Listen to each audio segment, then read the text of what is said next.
The views expressed on the following program are not necessarily those of WPSL, but we're the ones that have encouraged you all along to like and share them on social media and with all your friends and neighbors, because if it's happening on the Treasure Coast, you'll hear it on the Sue-Ellen-Sanders Show. In fact, here's your host right now, Sue-Ellen-Sanders. Welcome, and thanks for joining us. I'm thrilled to have today someone who at age 28, correct, has accomplished something that I dream of my whole life. And we're going to talk to Hailey Dickert about her journey to becoming a published author, and the book just actually published this last week. And Hailey, you may know her as Hailey Rose Bruin because she is the daughter of Monique and Scott Bruin with Loudon Pools. And she went to school and grew up here. And you were born here as well, right? Yes. Yeah, so she is a hometown girl. And then she moved with her husband to Germany. So let's talk about your journey as an author. You know, you're born and raised here. You went to school in St. Lucie County. Have you always wanted to be an author? So I wouldn't say that I've necessarily always wanted to be an author, but I think some part of me has always wanted to be a writer. Growing up, I wrote songs, I wrote music. I had a blog for quite a few years detailing my journey from moving from Florida abroad to Germany. And I've always kind of written things, whether it was songs or a blog or things like this. And yes, nothing really stuck. I did enjoy writing songs, but it wasn't something that I felt like was forever. And now that I've written a book, I finally feel that this is what I'm supposed to do. Here it is. So yes. So and what's exciting is that you know, as you said, you've been a writer in some way, shape, or form your whole life, and you're also a fairly new mom. Your son is 2? Yes, he just turned 2 in January. And so you've had, I'm not going to say a little downtime, because I've seen your schedule. A lot of times you write after the baby's gone to bed. Yes. So you sleep less, but you write more. And The Sister Between Us is a book that you actually began when you were here in St. Lucie County for a period of time because your grandfather was sick. Yes. Let's talk a little bit about how it got started and what kind of book The Sister Between Us is and how you got into it. Sure. So I actually started writing my book because last year my husband and I went on our honeymoon and I had my Kindle with me. This is an e-reader, and I hadn't read in a very long time. Like occasionally here and there, I was a casual reader, and I started reading again. And before you know it, flash forward, I had read 10 books in a month. And as I said, always being a writer, I just kind of had this aha moment. I was sitting in my parents' living room and I thought to myself, I could do this. Like, I think that I have a story that I could tell. And I mean, the book has changed drastically from like that very initial idea that I did have. And as you said, I was in Fort Pierce a lot last year because my grandfather was sick. And we also lost quite a few family members last year. And I think that even as a writer, although it's fiction, the things in our lives that happen can also shape the stories that we write. And when you say, what kind of story is it? Well, on one side, it is a second chance romance between two people who just madly love each other and they're childhood friends, and things happen that push them apart, and they are finding their way back to each other. And one key theme of the novel is grief. And this is also because this is what I was experiencing during the time that I wrote The Sister Between Us. And so for me, writing this novel was very therapeutic because I was able to express a lot of emotions that I was feeling at the time. And I know a lot of people have also reached out to me saying that they experienced similar things, and that the topic of grief within the novel was also something that sadly they were able to relate to. So you talk about second chance romance, and that's a genre in itself. Yes. So there's romance, which is, everything that's got a story about people falling in love, no matter whether it's man, woman, old man, woman, young love, man and man, woman and woman. It's all romance, and it all goes in that whole big category, which is a best-selling category. And honestly, I used to think of romances as the Harlequin romances that have the books of the women with the old-fashioned dress and the guys with their shirts open to their waist. And that was my idea of what a romance novel was. And then I realized, and of course I wouldn't be caught dead reading one of them, especially with a cover like that. Then as I realized that the genre was just so wide open, I realized that, things like that romantic comedies were also a category. Second chance romance. What are some other subcategories, would you say? Yeah, so as you say, we have this romance genre, and that's so broad. And then we have what a lot of us in the book community would call tropes or micro tropes. These are those like subcategories. Tell me what a trope means. So I know, but so a trope would be these are those specific things that people love within each book. So for example, he falls harder. This would be a trope. Or sports romance. This would be a trope. Things like this. So they're kind of like sub genres within the story. They're type. So like let's say someone wants to read a romance, but they want to read not only a sports romance but a hockey romance. So hockey romance is a trope. So as you said, within the genre of romance, we have all of these subcategories down to very specific things like cowboy romance or things like this. And as you said, ski romance, holiday novellas. And so, which is also great because, or like, like grief would be a trope or a theme.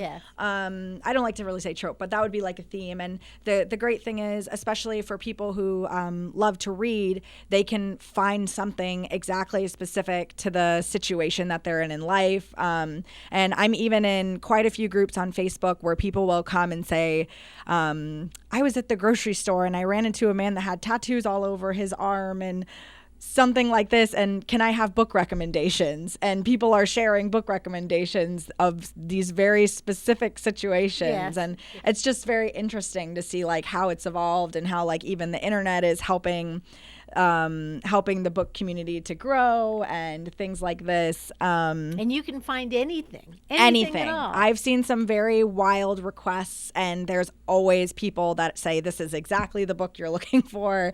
And yes, it's just very interesting. So your journey on the book, then you knew what general themes that you wanted to explore, and you said you were writing this book.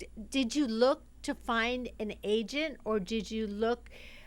How did you decide you were going to publish? Tell us about the route of publication. Yes. So, especially for those of you who don't know exactly the bookish way, there's self-publishing, which is what I have done, and then there's working with a literary agent to get professionally published with like Penguin or Simon and Schuster or these companies. But querying and getting an agent and getting with a publisher, it's a very long process. And there's a lot of competition. And for me, It is great if you don't have the budget to self-publish, because while I will say with, let's say, Kindle Direct Publishing is where 99% of people publish their novels. Amazon has made it very easy for people to publish their novels. You don't have to pay anything up front. Amazon, of course, just gets something in return when you sell your novels. So while there is not exactly a cost to hit publish, there are a lot of costs behind the scenes. Of course, because you want a novel that looks good, a book that looks good, and so you have got to worry about proofreading. You've got to worry about typesetting.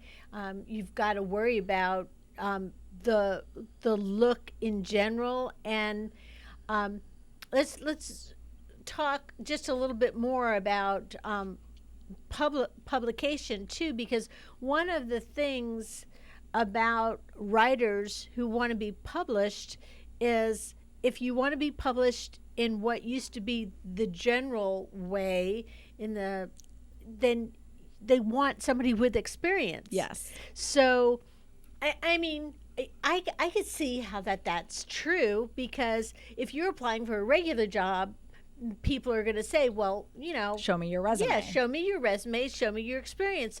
So when you're a writer, your past books or your experience that you're listing, and if you don't have anything to show them, then to prove that you could do what you say you're going to do, it's easier for a publisher to say, well, so and so has already written 2 books, so we know they know how to get from start to finish, and they write the way, and we can see the type of thing they're writing.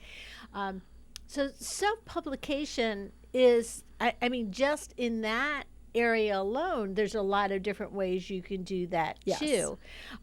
But the thing about what you've done, Hailey, is you didn't just write and publish a book. There were a lot of things that went along with it. Yes. So what we're going to spend time talking about, which I think is fascinating, is how you made the contacts with other authors who helped you along the way, and other authors and ideas that you had for promotion. Because let's talk about some of the accolades that the Sister Between Us, that just published last week, has already received. You're on several normal best-selling lists. Yes.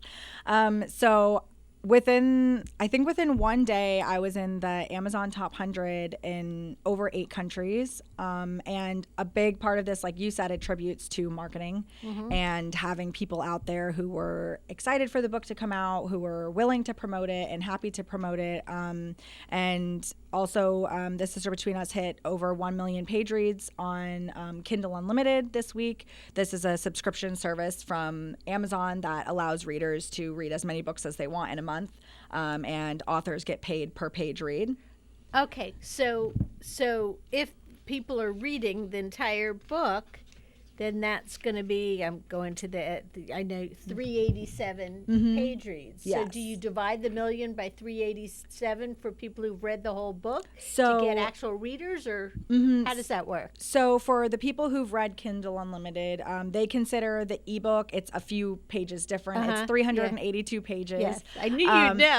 Yes, 382 pages. And yes, you can divide the million, I think it's 1.1 million now, divided by 382 would be how many readers. And I think the last time I checked, it was, I think, around 3,000.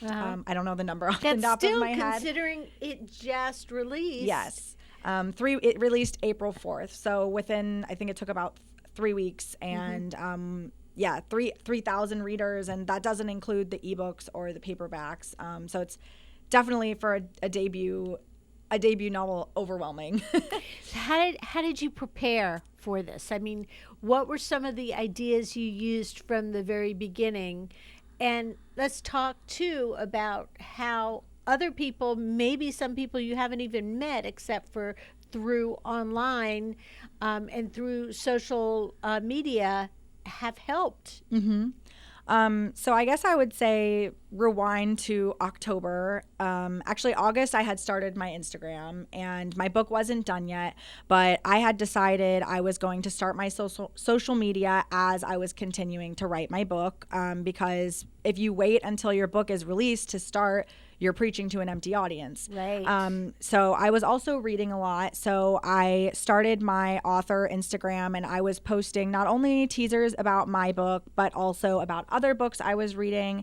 And also one major thing would be consistency. I've posted every single day on Instagram for over 6 months.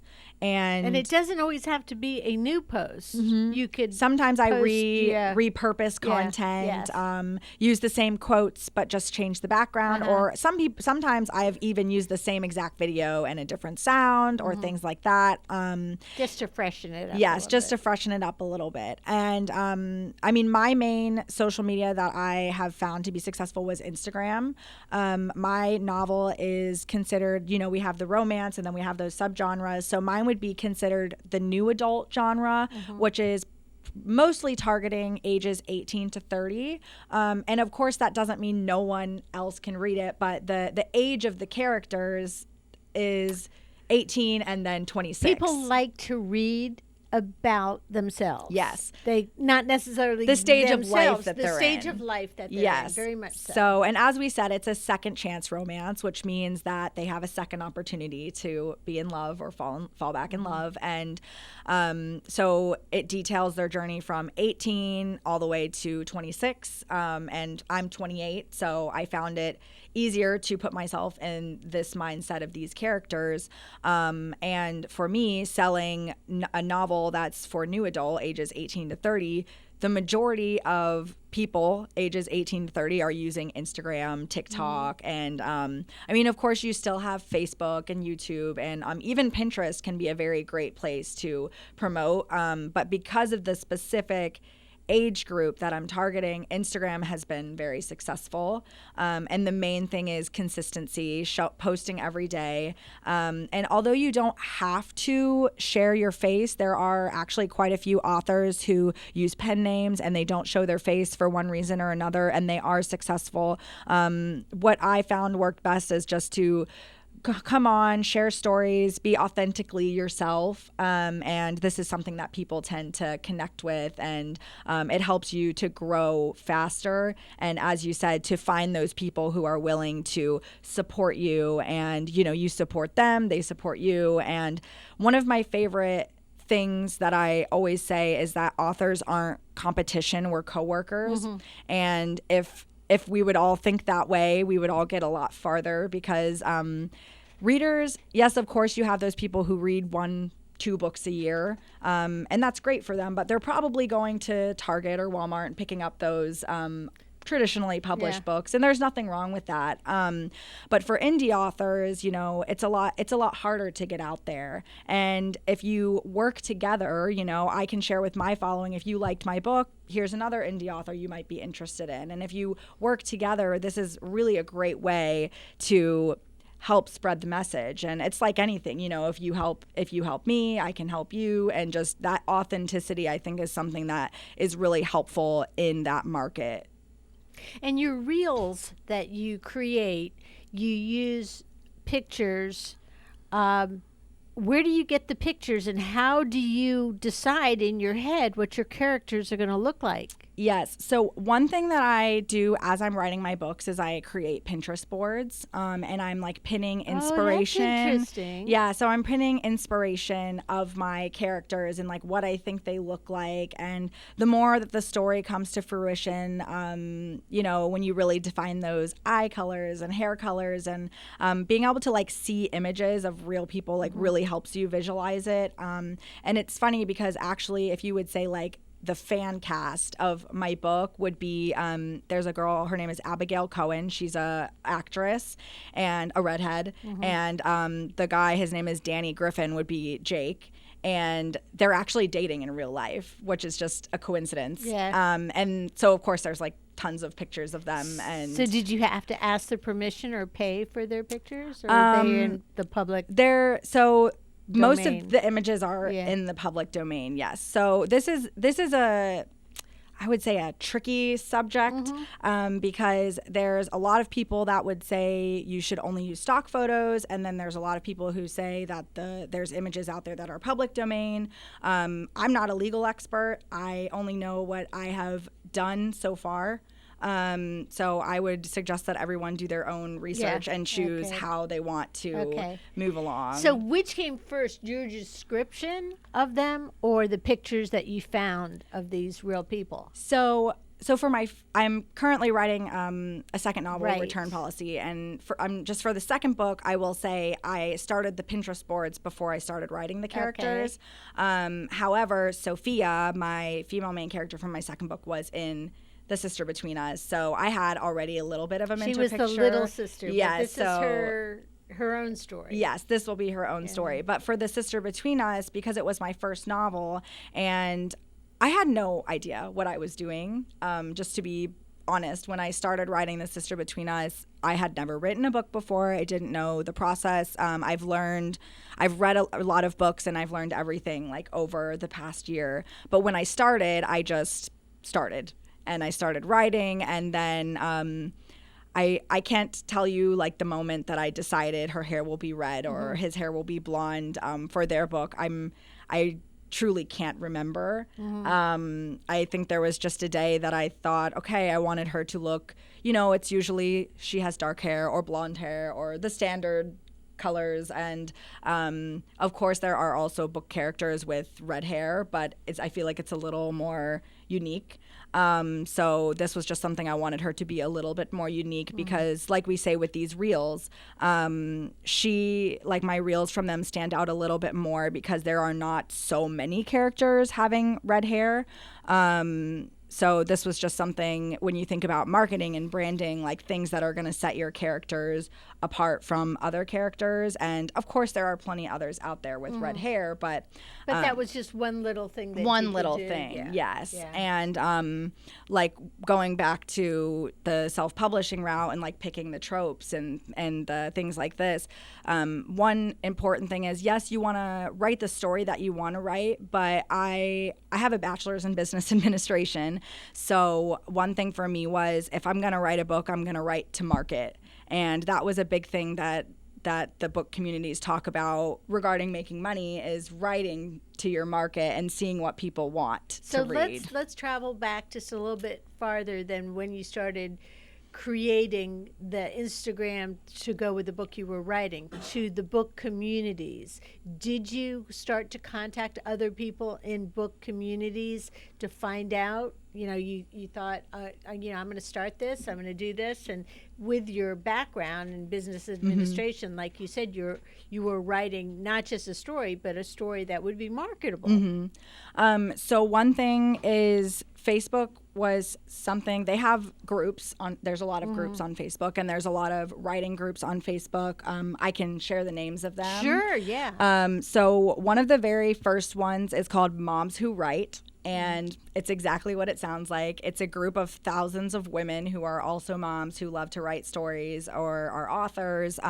It's a very supportive community, and women just go there to ask questions, ask for support, ask for beta readers. These are people who read your manuscript when you're in the process of writing it and give you feedback. So this was one group that was really helpful. And there was a few others, the Romance Beta Readers Collective, back to those beta readers, a place specifically for romance to find people to read your work. The self-publishing support group, and obviously these were more questions related to the business side of things. And then the last one is specifically on the business side. There's one called 20 Books to 50K, and it's also exactly what it sounds like. It's all the business side of things, writing 20 books to get you to like an average, I think it's even an average monthly income of $50,000 a month. Wow. Which is really that would be great. Would be great, yes. So, I mean, of course, it doesn't happen like that, but they do teach you, how to write to market and all of these small things that you can do to improve your revenue streams. Because for people who like to write, I mean, of course, our goal would be for it to be our full-time career and not just a hobby. So these groups were really, really helpful, especially in the beginning. I had so many questions. Even when making my cover, I asked people, what did they think? Did they have any feedback? And just sometimes a lot of people think that being an author or a writer is a solo profession. You know, you think of like having the typewriter and being away and not speaking to anybody, but actually I'm not sure if it's always been this way, but at least these days it's actually a profession where you have to speak to other people and get other people's feedback. And I even like have a team to help get your books to like that best level, and hearing the experiences of other writers and other authors and learning from their mistakes so you don't repeat them, or getting suggestions for books that help you to write your books. You know, like Save the Cat Writes a Novel is a very helpful book to help learn how to structure your book. And what's that name of that? It's called Save the Cat Writes a Novel by Jessica Brody. Okay. And it is very helpful for structuring the build up, the climax, the come down, everything that has to do with writing your novel in a way that people will continuously be drawn in. And all of these groups with all of these real people greatly contributed to the excitement and the learnings and things like that. So this was something that was very helpful. Well, you were on this self-publishing journey. Another local woman, well, she's not local anymore. She lives in Texas. Ashley Winstead is Melissa Winstead's daughter. Melissa still lives here. And she's a frequent guest on the radio show because, like me, she's in public relations and fundraising. And so she works for different nonprofits. But Ashley is about 10 years older than you, and she's published by a large publishing house. And she went from having one book published like a year and a half ago to all of a sudden now she has, I think, 6 of them. And she, like I said, she lives in Texas, but she's coming in for a book signing next month. And when she published her first book, her mother had a little launch party for her, and we thought, oh, this is so sweet. You know, I'll buy the book just because I'm supporting, you know, Ashley and her mom, Melissa. And I'm sure a lot of people thought that about you, too. But what I found with Ashley's books is they were great. They were wonderful. And then I was so excited even to see them in the library. I felt like, my God, that's, you know, having a book published, that's one thing, but it's in the library.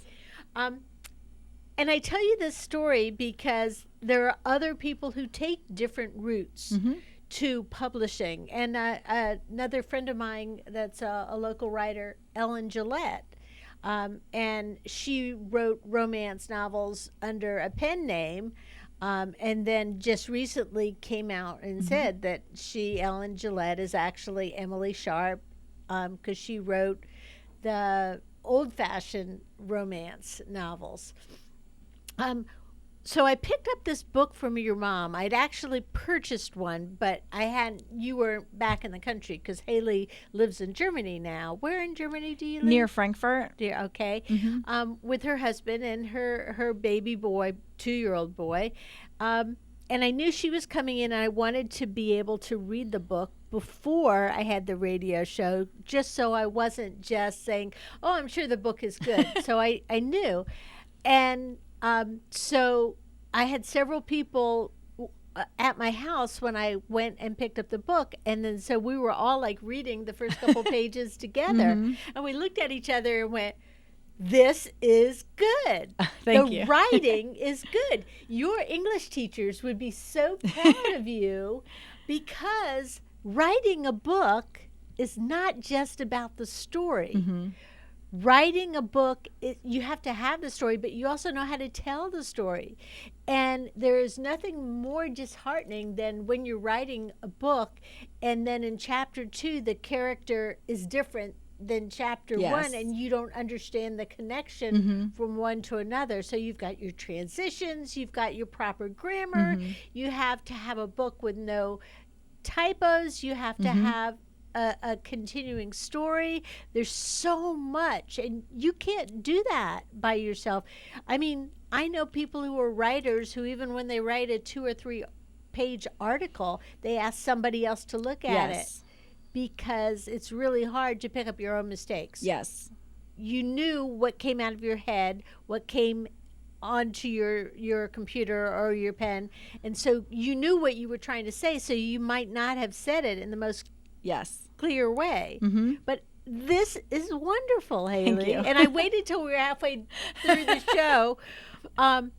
I was honestly, I was afraid that I was going to have to sit there in the room with you and go, yeah, good job. It's really, I'm so proud of you. You got a book done. But you have a great story. You have true to life characters. You have everything looks perfectly done. And you got a great cover too. Thank you. And then you have the other side of it, the promotion that goes with it. So let's go back to October now. You're writing the book. Did you put an outline together once you started writing the book, or did you just sit and write? So, as I said, actually, I've even started my 3rd novel, but to start at the first book, I did not have an outline. I winged it. It was a side passion thing that I wasn't sure was going to go anywhere. I didn't tell anyone I was writing a book for months. Actually, my grandfather was someone who always supported my writing, and he was one of the first people that I actually told I was writing a book. And of course, he was so ecstatic. And it was one of those things that I was like, well, once I tell people, like, it's real, there's no way to back away from that.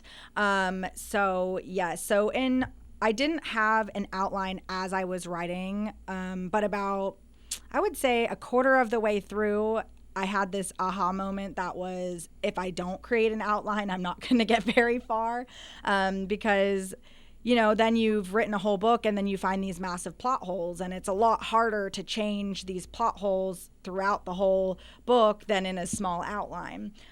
So in my first novel, I did an outline halfway through, and now onto my 3rd novel, the strategy that I found works the best is actually to write a brief outline of your story and then to go in and make a more detailed outline. And then before even starting the manuscript, my final step is to make a chapter by chapter outline. And I do dual point of view books. So even choosing whose point of view each chapter is going to be, and then I start writing the manuscript. And this is because, let's say, for example, your original plan is to write a football romance, and then after you've created the whole outline, you decide, I'd prefer it to be a hockey romance instead. There's all these small little details, writing about the field instead of the ice, or the skates instead of the cleats, and it's so much easier to quickly update these things in an outline than in an entire manuscript. Well, and The Sister Between Us is a soccer story too. Yes. Are the characters in any of your books real, or are there parts of real people in them? I wouldn't say that there's any like one specific person that has made up any of my characters, but I think that I would be lying to say that no small parts of the people that I know have made it into the book. I know a good friend of yours is a flight attendant. Yes. And one of the characters becomes a flight attendant. Yes.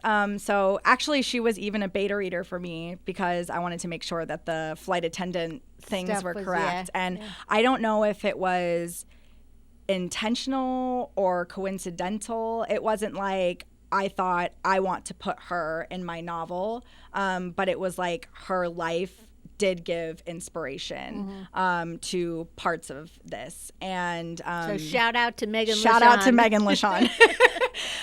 So I would say, not that there's like that Leah and Jake are based off like any one specific person, but I would say like there's pieces of them that are from people in my life. Know when you first started promoting in October, and you were talking about your sister and brother, Jake and Chloe. And I went, wait a minute, I have a Jake and Chloe. We talked about that. You just thought in your head that the names Jake and Chloe kind of went together as a brother and sister. But your Jake is nothing at all. I know.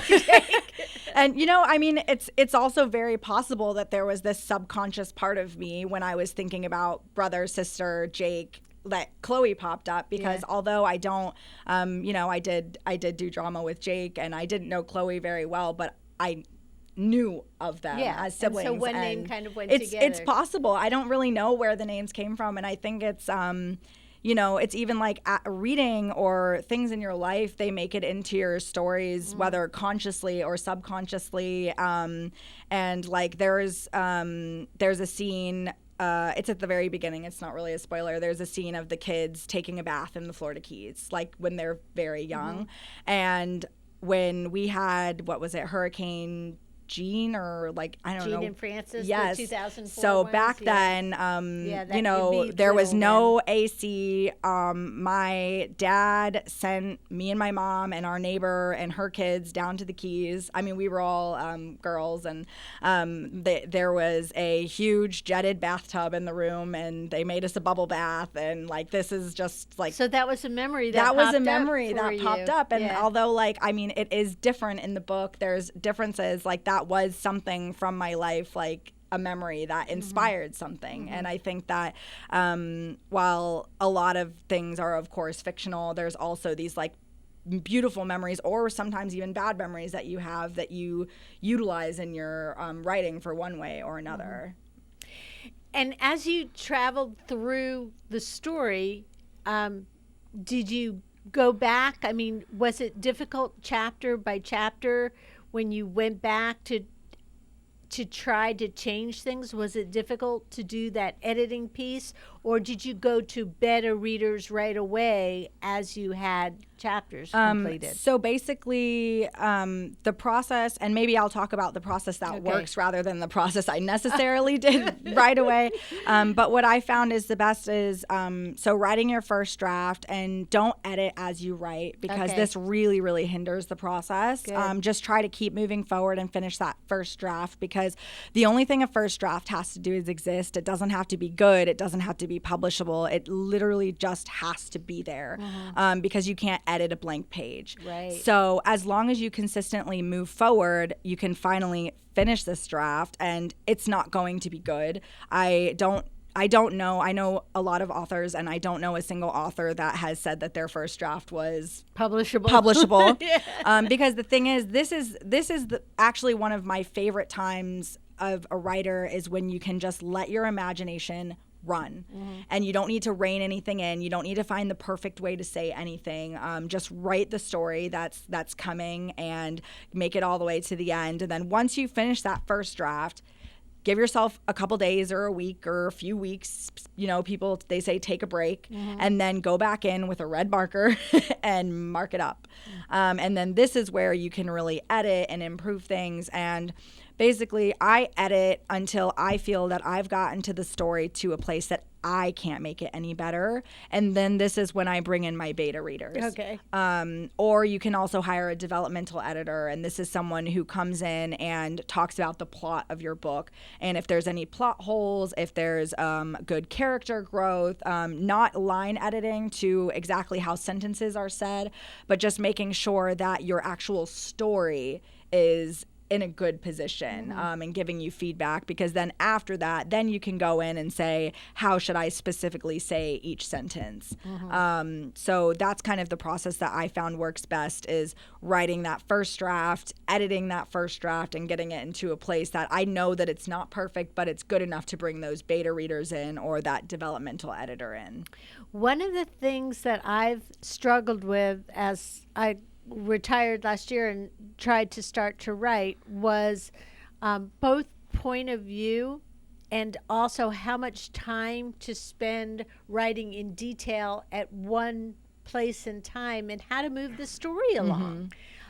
So if you're telling the story, how deep do you go in it, and then how do you get to the next year? How do you get to something else without looking like you have big plot holes?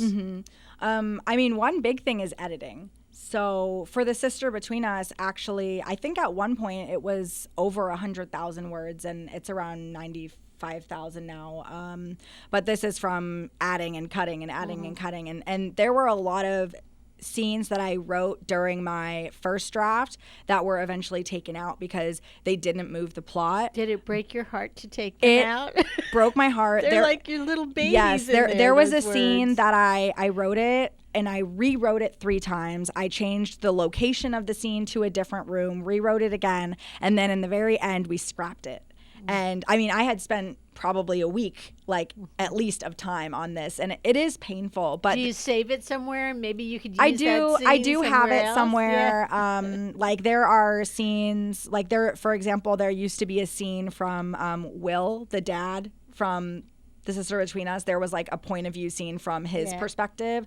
But the thing is, in editing, you have to take each part of the story and ask yourself, why is it there? Does it move the plot? Does it contribute to the romantic relationship, or is it simply just something nice and fluffy? And it is very hard to cut scenes, and especially as an author, because you spent a lot of time, and we can always argue, but it's there for this specific reason.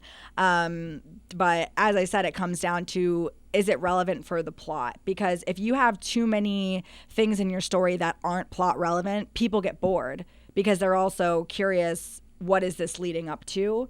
And yes, this is something that's definitely very hard. Well, there's some authors that use a lot of imagery in their books, and so they might spend a lot of time describing the scene and describing the trees and describing the house. And there are a lot of authors, and I hate to say it, but I'm one of them, that unless a story has good dialogue, I'm not moving along fast enough.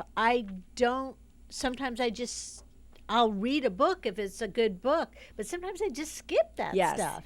And if there's too much that I have to skip, then I put the book down and pick up another one. So we would say these are like skim paragraphs. So for example, back to beta reading. One thing that helped me a lot as a writer was beta reading for other authors, reading their work when they're also in that stage to get feedback.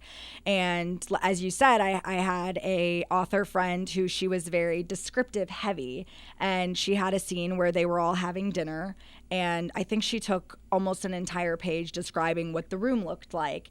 And, you understand you're trying to set the scene, but one thing, as you said, for me, I was kind of skimming over it. And I think if I, as a beta reader, am skimming, the readers are definitely going to. So like my feedback was to only point out the things that are very relevant. Like, do we need to know that there are crystal chandeliers? Is it something relevant? Is it going to fall later onto the table? Is it something relevant?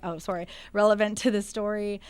So again, with these descriptors, are they things that are moving the plot along, or is it only to help people visualize? And if it's only to help people visualize, can you sprinkle those things in throughout the chapter rather than having one full paragraph only describing the scene? Yeah, that people are likely to skip along. Before we go any further, I want to point out that, as I said, Hailey no longer lives in Florida. As a matter of fact, she doesn't live in the country anymore. She lives in Germany. And so the book is, available online and through Amazon. And you could Google it, The Sister Between Us, Hailey Dickert, or you can also come out to the Sailfish Brewery on Sunday, which is, the show is running this weekend. It's this Sunday. And is it 2 to 4? 4 to 6. 4 to 6. 4 to 6. And so she's going to be having a book signing. So if you have the book, you can get it. So and you'll have a few books available too. Yes, so I am encouraging people to use Amazon and order a book only because I will have limited copies available, but we will have copies available as well if they're not able to get it. And in people time. could also order it. Yes, and then can they order a signed copy still if you're not? I'm not selling signed copies anymore, only because, as you mentioned, I'm not living in the country, and I wanted to make sure that I could get them all the ones that were already purchased, signed, and sent out before I left. Difficult to manage. Yes, it it's so that's the great thing about publishing with Amazon is they fulfill everything, and of course, if I'm doing the signed copies, I am signing, mailing, sending. So that's one of the great things about Amazon taking over. So you recommend Amazon as a self-publishing thing, and again, that way no one gets stuck with 5,000 copies of something because it's publishing on demand. Yes, it's called Kindle Direct Publishing, and it's print on demand. So whenever someone orders a copy of my book, Amazon prints it and ships it out. So I don't have to pay upfront for any stocking fees or anything like this. And as you said, I don't have to order 5,000 copies and have them sitting in my garage hoping that people will buy them. So of course we do order author copies. I have a couple of hundred author copies at home right now for the book signings and the signed copies. But as far as like the general mass market, we don't have to take over any of that. Of course, some people choose to, but personally for me, it works well to allow Amazon to handle and those things. You to do what you're best at, which is writing and publicizing your novel. So the book is about the romance between Jake and Leah, and then Chloe is she's actually the sister between us, between the two of them, and so the storyline, and we don't want to spoil anything, so we're not going to talk any details about it. Is that of course when we first meet Chloe and Leah, they're best friends, and Jake is Chloe's brother. And Jake plays soccer. So you write about, some of the things that have to do with, him and his soccer team. And you write about the relationship between Chloe and Leah, too. So you have, like, the best friends that you can write about. And so that's the kind of thing that people can relate to. Like you said, people like to read about other people their age, but also they might like, for example, with me, I like to read about people that are my children's age, and I love a coming of age story, which is a trope of its own, a whole category of its own. Are there any other details that people should know about the book before they get it? Can you elaborate? Oh, no. I just mean, well, for example, that some of you, if people follow you on Instagram and you have Hailey Dickert, author, and it's Dickert, author, on Instagram and also on Facebook, so you could look it up. You'll see some quotes from the book. I know you said the quotes were spicy. Yes. Okay, so that's what I'm talking about. Okay. So the book itself is spicy, and I didn't understand at first what that spicy meant. So, and as I said, I'm like in this new adult area, and I've also only learned what I have found on Instagram or book TikTok, and the term that in the book community for open door romance they like to use is spicy, and they even use chili peppers to rate how spicy it is, and this would be regarding the physical relationship between the characters, the more graphic part. And yeah, so this just means, so for example, in my novel, basically what makes The Sister Between Us new adult and not young adult is the fact that there are open door romance scenes, and that means, I think everybody knows what fade to black means. So instead of when things are getting heated, it fading to black, it's open, the door is open, and you are reading what is happening between them. But you don't have, and so I knew this from your quotes going in, and so I really expected something a lot spicier, actually. And there's really only a few really spicy scenes. And they advance the plot. Yes. They add to the plot. So nothing that, taking a step back for a minute, when I was a teenager, the book The Godfather came out, and my mom, I was a preteen, and she actually taped the pages together that you couldn't that she read. didn't want me to read. So, I mean, it was very easy. All I had to do was get another copy of the book and look for where those type pages were. This is not that type of book. It's not. It is descriptive as part of the plot. So again, we have about 4 more minutes left in the show. This went really quick. Yes. And you've given us a lot of great information. The book signing is Sunday night, and that's April 30th, right? April 30th from 4 to 6 at Sailfish Brewing Company, and that's 102 North 2nd Street. If you haven't been there before, you can just stop by and meet Hailey or check out the book. You could look at the book on Amazon. You can Google the book. You could follow Hailey on Instagram because, as you said, you have another book that's already in publication, and then you're writing a third book. Yes. So my second novel is called Return Policy, and I will actually be delivering that to my copy editor next Wednesday. After I leave here, I'm actually going to Sailfish to continue editing that novel. And yes, it will release June 23rd, and it is based off the younger sister of Jake from The Sister Between Us, and it is the first novel in my university series, Crystal Bay University. And as you mentioned, I'm writing the third book, and this will be the second book in the university series as well. So the University Bay series, is the university based on a Florida university? So Crystal Bay University is, I guess you would say it's based on the University of Central Florida partially, except for the fact that it's near the water, because I went to the University of Central Florida. So you just moved it to make it right. So because the fictional town of Longwood is on the West Coast, so I just had the university not be too far from there. Oh, that's great. What is your last word of recommendation for people who want to write a book to get started? What's the first thing that they should do? I would say just to sit down, think about the story that you have to tell, and just write and give yourself grace, because it's not going to be perfect. And if people could read my first draft compared to the end draft, they would see that it takes a lot to get from point A to B, and not to let that discourage you. Some of the main points that I think that you've mentioned that are well taken are that other authors are your co-workers. They're not competition, and that you can count on other people to help you. Hailey Dickert is the author of The Sister Between Us, and I've been lucky to talk to her about writing a book and her journey in self-publishing. Thanks for listening to my show, and Hailey, thanks for joining me. Thanks for having me. We'll see you next week with more. The Sue-Ellen-Sanders Show.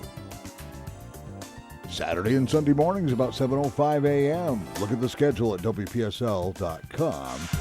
And archives of this program are on YouTube under WPSL TV. This is WPSL Port St. Lucie, the talk of the Treasure Coast on Google Home.